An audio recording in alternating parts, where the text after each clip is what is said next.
All right, guys, got to redo that last video I just did. Unfortunately, there was some information on there that I didn't fully understand what was going on. So I did a little more research. Thank you, whoever prompted that comment about BlackRock owning the iShares ETF. And let's go ahead, let's redo that a little bit and jump into it. Okay, so first off, in the last video, I had said that JP Morgan owned silver in the iShares SLV ETF, and that's not actually accurate. The more research I did, the more that I found they are the custodian for it, which is true. I posted some receipts for that, but that doesn't mean that they actually have ownership in it. And the trust itself actually is the one that owns the ETF silver. Okay, so they do still have an interest potentially in the ETF having less silver at this point, as all banks do, if the short position information I mentioned, and I'll mention again, is true.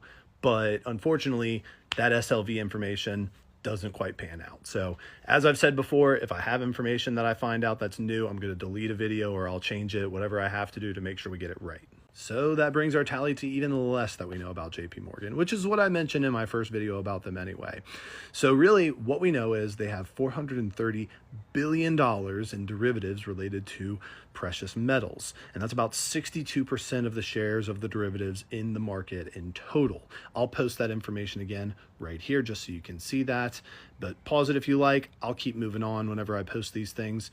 But what we did find out, right? So JP Morgan, a little ambiguous, right? We don't know exactly what's going on, but short positions in the market, that still holds, because what we learned was that on December 23rd of 2025, the CFTC.gov website has released information that does point to a number of short contracts out there.